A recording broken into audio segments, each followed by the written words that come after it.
بسم اللہ الرحمن الرحیم۔ 27واں سبق شہر پیکن۔ زمانہ قدیم میں شہر نانکن ملک چین کا دارالحکومت تھا، مگر سن 1300 عیسوی میں قوم مغل نے شمالی جانب سے یورش کی اور اس سلطنت پر قابض و متصرف ہو گئی۔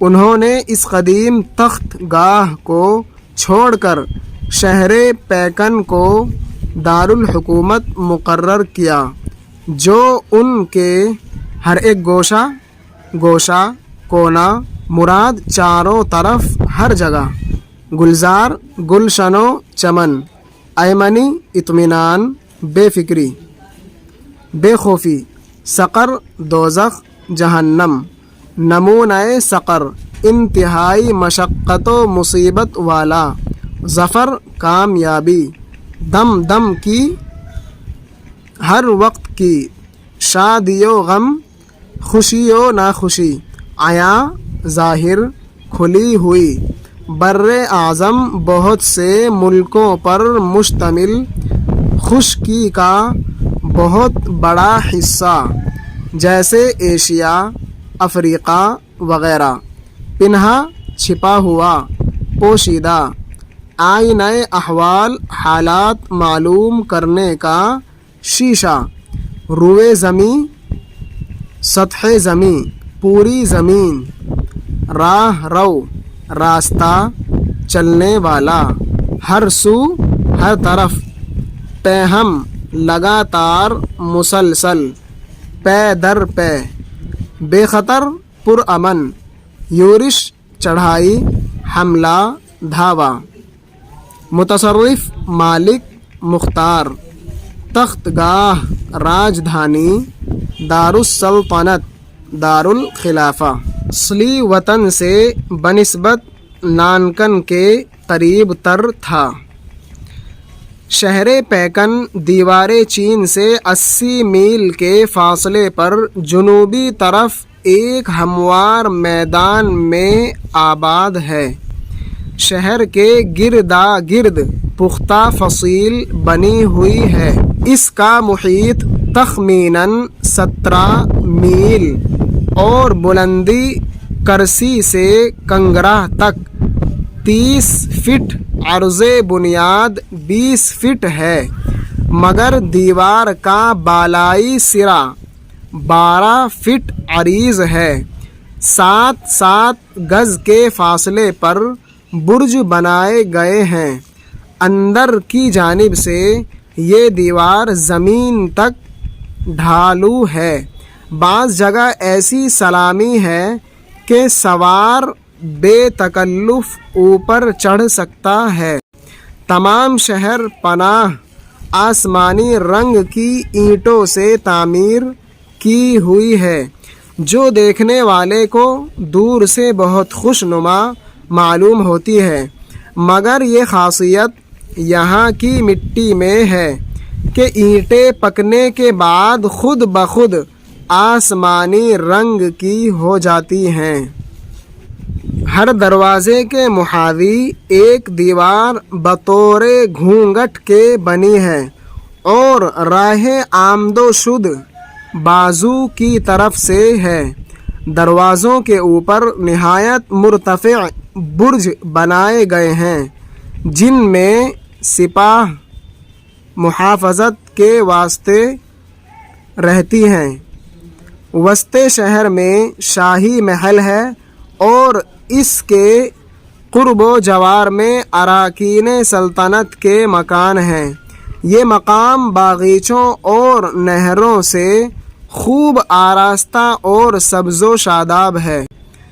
ارد گرد زرد رنگ کی فصیل کھینچی ہوئی ہے اور یہ رنگ بادشاہ کے لیے مخصوص ہے۔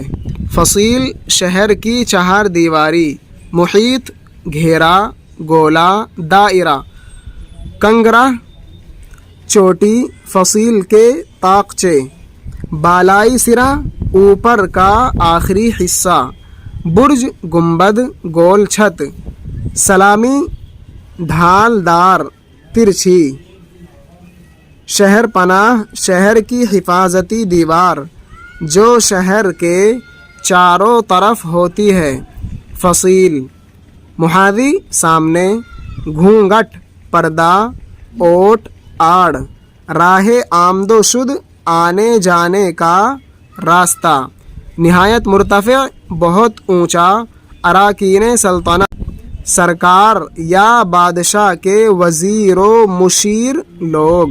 اس فصیل کے باہر قوم مغل کی آبادی ہے اور بہت سے شاہی کارخانے اور سرکاری محکمے ہیں، خصوصاً ایک مندر نہایت عالی شان ہے جس کے اندر بدھ کی مورت 60 فٹ کے قدر کی رکھی ہے، اگرچہ پیتل کی بنی ہوئی ہے مگر اس پر سونے کا ملمع کیا ہوا ہے۔ اس آبادی کے گرد پھر ایک فصیل ہے جس کا دور 7.5 میل کا ہے۔ اس کے باہر قوم منچور کے 8 محلے آباد ہیں اور یہ لوگ زمرۂ ملازمین شاہی سے ہیں۔ اس کے بعد تیسری شہر پناہ ہے۔ اس کی جنوبی سمت میں خاص چینیوں کی آبادی ہے اور کئی وسیع و رفیع مندر آسمان و زمین کے نام سے بنے ہوئے ہیں۔ ان میں بدھ کی مورت نہیں ہے بلکہ ارض و سما کی پرستش کی جاتی ہے۔ اس حصہ شہر میں سڑکیں نہایت صاف و ہموار اور وسیع ہیں جن کا عرض 150-200 فٹ ہے۔ اطراف میں نہایت عمدہ اور آراستہ دکانیں اجناس تجارت سے معمور ہیں۔ امیروں اور دولت مندوں کے مکان تنگ کوچوں کے اندر ہیں۔ کوچے کے سرے پر پھاٹک ہوتا ہے جو رات کے وقت بند کر دیا جاتا ہے۔ اس شہر پناہ کے باہر ایک اور آبادی ہے اور وہ باہر محلوں میں منقسم ہے۔ غرض کل تعداد اس شہر کے باشندوں کی 18 لاکھ ہے۔ سرکاری محکمہ، سرکاری دفتر و عدالت۔ بدھ مذہب کا بانی جس کا نام گوتم بدھ لقب ہے، یعنی یہ بتانا چاہ رہے ہیں بدھ مذہب ہے اور اس مذہب کو بنانے والے کا نام ہے گوتم اور ان کا لقب تھا بدھ۔ ملمع جھول، پالش، سونے چاندی کا پانی جو کسی دوسرے دھات کی بنی ہوئی چیز پر چڑھایا جائے۔ دور، چکر، فاصلہ۔ زمرۂ ملازمان شاہی، سرکاری ملازمین لوگ، سرکاری یا شاہی نوکروں کا گروہ۔ وسیع و رفیع، لمبے چوڑے اور بلند و بالا۔ ارض و سما، زمین و آسمان۔ اجناس، جنس کی جمع چیزیں، یعنی یہ پلورل ہے اور اس کا سنگولر ہے جنس اور اس کے معنی ہے چیزیں۔ غلے، معمور، بھری ہوئی، کوچہ، گلی۔